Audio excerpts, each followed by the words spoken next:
우리 에스더 4장 16절 말씀 같이 한번 암송해 볼까요? 당신은 가서 시작.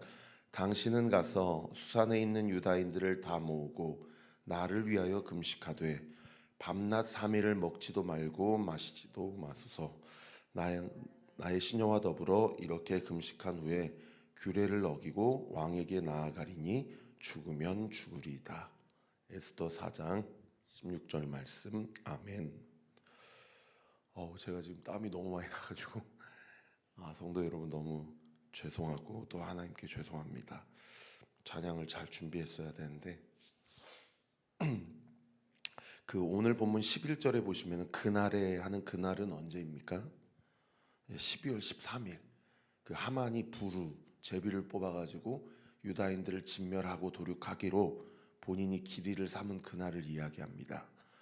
그날이 원래는 유대인들을 다 진멸하는 날이 첫 번째 조서에 그날로 규정되었는데 하나님께서 아하수에로 왕에게 또 에스더에게 모르드게에게 개입하시고 주관하셔서 그날이 완전히 역전이 돼버렸죠. 그래서 유대인들이 자기 방어를 할 수 있었고요, 정당방위 행위를 할 수 있었고 오히려 우리를 죽이려고 하는 자들이 누구인지를 드러나게 되는 역전의 계기가 되었고요. 모르드게가 자신의 권한을 사용하여서 모든 강요들에게 모든 지방관들에게 유다인들을 도우라라고 조서를 다시 내림으로써 이제 유다인들이 자신들의 대적을 진멸할 수 있는 그날을 이야기하는 것이죠. 그날의 도륙한 자가 어제 본문에 수산궁에서만 몇 명이었습니까? 500명이었고 그 500명 안에는 하만의 10명의 아들이 포함이 되어 있었어요. 그래서 그것을 오늘 본문 11절에 보시면은 그 수요를 왕께 아랬다라고 되어 있죠. 여러분 11절 하반절에 왕께 아랬다라고 되어 있지만 이렇게 아랬을 때 왕이 어떠했겠습니까? 깜짝 놀랐을 거예요. 그죠? 이게 소문만 무성하고 정말 에스더가 자기 바짓가랑이를 붙잡고 우리 민족을 살려주세요. 우리 아버지가 총리가 되고 제가 왕후가 되고 하만의 재산을 우리에게 주신 일로 끝날 일이 아닙니다. 우리를 살려주세요라고 했었던 것이 이게 실언이 아니었구나 라고 아하수에로 왕이 깜짝 놀랐을 것입니다. 그래서 왕이 에스더에게 이렇게 얘기하죠. 12절에 보세요. 유다인이 도성 수산에서 이미 500명을 죽이고 멸하고 또 하만의 10 아들을 죽였으니 거기 한번 줄 쳐보세요. 왕의 다른 지방에서는 어떠하였겠느냐. 이 부분의 의미가 좀 명확하지 않아서 제가 다른 번역 성경을 찾아보니까 수산궁 안에서만 이 정도의 실태니 다른 127고을은 오죽하겠느냐. 새 번역 성경에서 이렇게 번역해 놓고 있더라고요. 그러니까 그 다음 구절에 에스더가 바짓가랑이를 붙잡지도 않았는데 왕이 먼저 에스더에게 뭐라고 얘기합니까? 이제 그대의 소청이 무엇이냐? 곧 허락하겠노라. 그대의 요구가 무엇이냐? 또한 실행하겠노라 하니. 무엇을 원하느냐? 이렇게 심각한지 몰랐다. 그동안 유다인임을 밝히지 않고 그렇게 조용히 살아야만 했었던 너희 민족을 향한 그러한 어떠한 시선이라든지 눈초리라든지 심지어 호시탐탐 기회만 되면 너희 민족을 진멸하려고 하는 이런 사회 가운데서 어떻게 살았느냐? 지금 무엇을 원하느냐? 무엇이든지 다 말해보아라. 내가 다 그 소원을 들어주겠다라고까지 이렇게 이야기를 하고 있는 그런 본문이죠. 여러분 사실 오늘 보시면 그래서 에스더가 두 가지를 구하는데요. 무엇을 구하냐면 첫 번째는 13절에 보세요.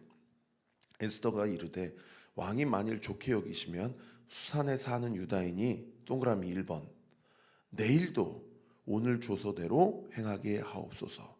이게 무슨 얘기입니까? 하루만 더 유다인들이 우리의 대적들을 진멸할 수 있도록 시간을 연장해 주십시오 라는 게 이게 첫 번째 요구고요. 그런가 하면 두 번째 요구는 뭐냐면 그 다음 구절 동그라미 2번 하만의 10 아들의 시체를 나무에 매달게 하소서라는 겁니다. 자, 1번 하루만 더 연장해 주십시오라는 것은 오늘날 우리에게 적용하면 어떻게 적용해야 하시면 좋으냐면요, 우리 안에 죄를 진멸할 때 이걸 긍휼과 자비로 접근할 문제가 아니라 이걸 죄에 대한 완전한 조치로 접근해야 된다는 것으로 적용하시면 됩니다. 그러니까 어저께 제가 뭐라고 설교했어요? 오히려 유다인들이 대적들을 진멸하는 것조차 이게 반인륜적 행위가 아니냐라는 질문을 심심치 않게 받는데, 그게 그럴 접근이 아니라고 제가 어저께 설교했잖아요. 그죠? 이거는 긍휼과 자비의 대상이 아니고 철저히 진멸과 끊어냄의 부분이다라는 것을 우리가 함께 살펴봤던 것처럼, 이 1번의 동그라미 1번의 어떤 욕구도 이것이 죄와 대적에 대한 완전한 조치로 이루어져야 된다. 적당하게 타협하고 적당하게 해서는 또 반복적인 그런 일들이 계속될 수 있다 라는 것으로 여러분 적용을 하시면 좋습니다. 여러분, 완전한 조치가 있어야 될 부분이 무엇인지 한번 생각해 보세요. 내가 갈등하고 있고 사실은 하나님이 원하시는 건 분명히 이건데 내가 이것을 분명하게 취하지 못하고 여전히 흔들리고 있거나 적당하게 타협하려고 하는 부분이 무엇인가 한번 생각해 보세요. 하나님이 그것에 대해서 완전한 돌이킴을 원한다라는 것을 오늘 말씀을 통해서 한번 이야기 보시기를 바랍니다. 그런가 하면 두 번째로 하만의 10 아들 시체를 나무에 매달게 하소서라는 것을 요청한 것은 어떻게 이해하면 됩니까? 여러분, 시신을 장대 위에, 나무 위에 매다는 것은 망자에 대한 최대한의 수치거든요. 이것은 사실은 인륜적으로도 하면 안 되는 일이에요. 그런데 에스더가 왜 이걸 요구를 합니까? 이후로도 다시는 복수가 또 복수를 낳는 일을 사전에 차단하기 위해서예요. 지금 500명만이 유다 민족의 대적이 아닐 것이다. 분명히 더 나올 것이다. 아니나 다를까 15절에 보시면은 14일 그 다음 날에도 수산에 있는 유다인들에게 또 모여서 대적들을 도륙하는데 몇 명이 나옵니까? 300명이 더 나오잖아요. 그죠? 그러면 그 다음 날 또 하루 연장하면 그럼 또 한 명이라도 나올까요? 안 나올까요? 또 어떻든 나올 수 있죠. 그죠? 그러나 그야말로 그 당시 뭐 명찰 목에 걸고 나는 유다인들의 대적입니다 이러고 다니는 게 아니잖아요, 사람들이. 그러니까 이 하만의 10 아들을 장대 위에, 나무 위에 매다는 것은 소위 그 사회 가운데서, 그 공동체 가운데서 메시지를 던지는 거죠. 하나님의 백성을 건드는 자는 이와 같이 될 것이다 라는 메시지를 던지는 것입니다. 여러분, 하나님이 우리의 삶 가운데 원수 마귀, 사탄 마귀에 대해서 메시지를 던지세요. 우리가 주일날 함께 살펴보았던 대로 누가복음 10장에 뭐라고 얘기합니까? 뱀과 전갈의 머리를 짓밟고 원수의 능력을 제어할 권한을 우리에게 주셨잖아요. 아무도 나를 해할 자가 없으리라. 할렐루야. 여러분, 하나님이 우리의 삶 가운데서 우리의 대적들에게 메시지를 던진다고요. 그러니까 우리는 두려워할 필요가 없어요. 우리를 건드는 것은, 나를 건드는 것은 누구를 건드는 거예요? 하나님을 건드는 거이기 때문에. 할렐루야. 여러분, 이러한 믿음의 담대함이 있어야 돼요. 그런데 전제가 있어요. 우리가 주의 말씀 앞에 순종할 때예요. 우리가 하나님의 말씀 앞에 불순종하고 하나님의 뜻을 따르지 아니할 때는 사탄이 건들기 전에 하나님이 우리를 치실 수 있어요. 왜요? 사랑의 매로. 그렇기 때문에 우리가 주의 말씀 앞에 순종하기만 하면, 여러분, 나를 건드는 것은 하나님을 건드는 것이다 라는 믿음의 담대함을 가지세요. 그리고 그러한 관점에서 보면 나를 건드리려고 하는 사람이나 나를 건드리려고 하는 사탄을 우리는 두려워할 필요가 없어요. 우리는 뭐에만 집중하면 됩니까? 말씀만 붙잡으면 됩니다. 아멘. 그리고 들은 말씀대로 그 말씀 앞에 순종하며 살아가면 되는 거예요. 그러나 그 과정 가운데 유대인들이 어떻게 했습니까? 15절 하반절에 보세요. 그들의 제산에는 손을 대지 아니하였다. 무슨 얘기입니까? 거기에 욕심이 투영되지 않았다는 거죠. 어제 살펴본 대로 사울의 실수를 반복하지 않았다는 겁니다. 16절에도 마찬가지예요. 왕의 각 지방에 있는 다른 유다인들이 모여 스스로 생명을 보호하여 대적들에게서 벗어나며 자기들을 미워하는 자 7만 5천 명을 도륙하되. 정말 충격적인 숫자입니다. 엄청난 숫자죠. 지금도 7만 5천 명이라 하면 적지 않은 숫자인데 그 당시에 그 인구 분포도에 따르면은 뭐 지금처럼 세계 인구가 80억이 되는 게 아니잖아요. 그 당시 여러분 인구 100만 도시가 나타난 게 AD 600년쯤입니다. 당나라의 장안 같은 경우. 여러분 이때는 BC 450년, 470년 그 사이 즈음인데 여러분 10만 도시도 큰 도시예요. 근데 전국적으로 7만 5천 명이 이 대적자가 나왔다는 것은 그 당시에 유다인들에 대한 그 사회의 어떤 멸시와 조롱과 어떤 협박이 이게 그야말로 이게 장난이 아니었다는 것을 알 수 있는 그런 대목이에요. 그런데 놀랍게도 성경이 뭐라고 얘기합니까?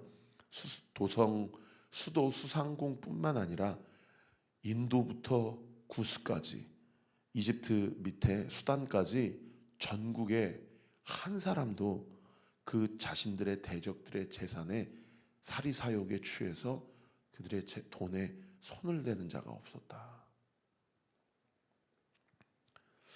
자, 이런 일들이 있고 난 이후에 17절, 18절, 19절에 어떤 단어가 3번 등장하는 거 아니 잔치라는 단어가 3번 등장하는 것을 볼 수 있습니다. 17절 보세요.